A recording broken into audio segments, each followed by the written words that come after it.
Hi there, I'm Emily Epp, Manager of Communications at the Cariboo Regional District. This is our video update for today, September the 13th. I'm joined by Claire Allen. She's a Fire Information Officer at the BC Wildfire Service, currently helping in the Cariboo Fire Centre. So Claire, I just wondered if you could give us a sense of the weather that we're seeing here. Certainly. So we've had a mix of precipitation as well as sun and cloud throughout the Cariboo District. So right now we do have winds coming from the northwest as well as the northeast, and that does bring cooler temperatures throughout the region. So generally seeing highs of about 17 degrees, but generally quite cool conditions. And over the last few days we've had mixed precipitation around the Cariboo area, and that certainly helped bring down fire behavior and help our ground crews make containment progress on the fires. And looks like tomorrow could have a bit of sun and cloud and a bit of a drying trend throughout the weekend. But at this time, nothing overly significant in terms of warm temperatures and really seeing a cool fall pattern. Thanks, Claire. Yeah. That's a great update. Do you want to just also give us a bit of a sense of what you're seeing on these fires? Sure. So I can start with the Elephant Hill fire. So we have had mixed precipitation on Elephant Hill, and that's really helped our ground crews get in and get some of those hot spots that are lingering out, as well as make sure our containment lines are secure. So at this time there was a fair amount of precipitation in these areas, but primarily in the north flank, still seeing lingering fire behavior at this time. Moving up to the Williams Lake area, the fires that are surrounding Williams Lake, very quiet fire behavior at this time. We do still have infrared heat scanning, making sure that there's no hot spots on these fires that are threatening any properties or communities, and we do still have some crews running patrols throughout those areas to monitor the fires. Moving on to the Plateau fire. Now, again, seeing fairly quiet fire behavior given the fact that we've seen significant precipitation in various areas throughout the fire. Do still have approximately 300 firefighters as well as heavy equipment and helicopters on this incident. And I know it's a really large area, so there's a lot of lingering hotspots and a lot of work to be done out there. Making sure we do have infrared heat scanning around the areas of Nasco as well as Kleskas to make sure that there's nothing that's threatening communities that might still be lingering out there. Moving down to the Hanceville fire, I'm happy to say that we're at 100% containment with this fire. We will still have approximately 80 firefighters working in the Hanceville and Risky Creek areas throughout the rest of this week, making sure, again, no lingering hotspots, making sure containment lines are secure, and doing patrol operations. And moving to Kleene.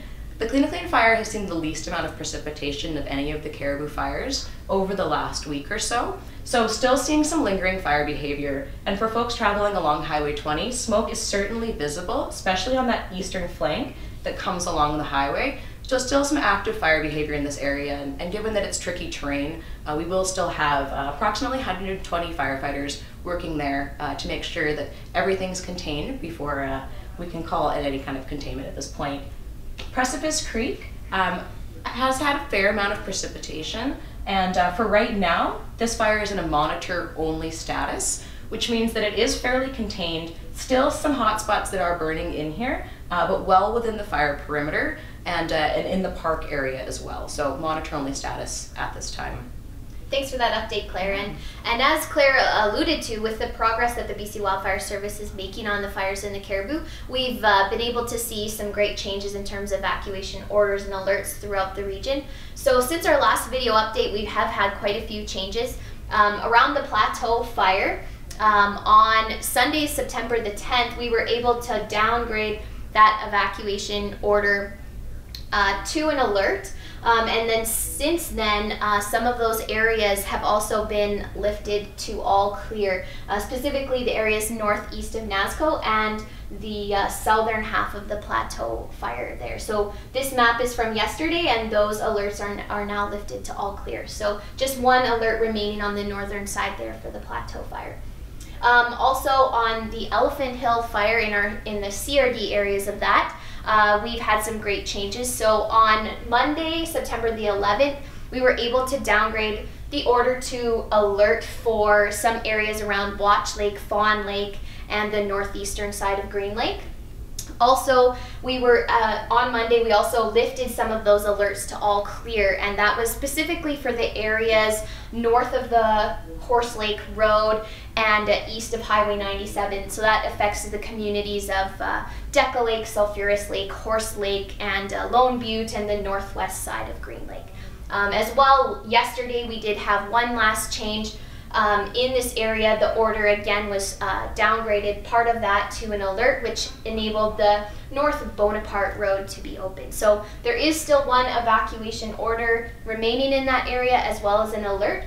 So people can see that on our website, cariboo.ca. And there have been some changes on the Thompson-Nicola Regional District side of things, so for the Elephant Hill Fire. So if you're looking for those updates, you can visit their website at tnrd.ca. So with that, Claire, I just wondered if you might touch on some of the restrictions that we still have, or you guys still have, in the Cariboo Fire Centre. Certainly. So while we do have a downgrading of orders and alerts, which is fantastic, it is really important for folks to remember that we do still have public access area restrictions in place for all of the Cariboo wildfires, as well as for the Elephant Hill wildfire, which touches into the Thompson-Nicola Regional District as well.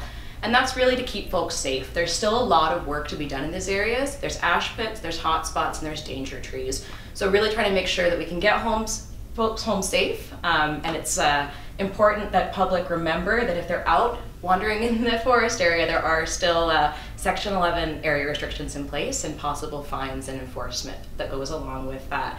And with that said, still throughout the Cariboo region, we do have the off-road vehicle ban in place. So you can visit bcwildfire.ca for more information on exactly where the area restrictions are in place, and for more information on the off-road vehicle prohibition that we have right now. Thanks, Claire. And maybe just to sum it up, I wondered if you could touch quickly on a couple of those main terms that we're going to be hearing a lot of, and just explain what those means for folks.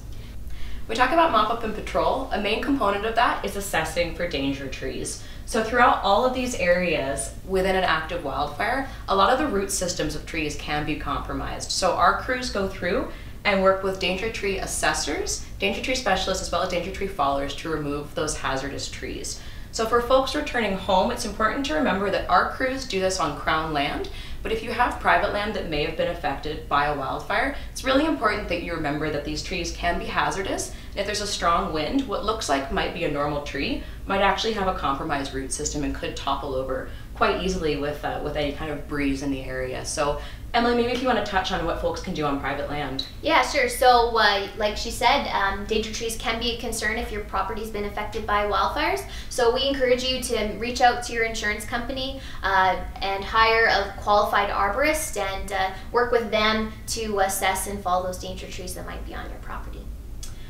Thanks, Claire, for this update, and we plan to bring you one more update before the end of the week, so stay tuned, and thanks for joining us. Yeah, thank you.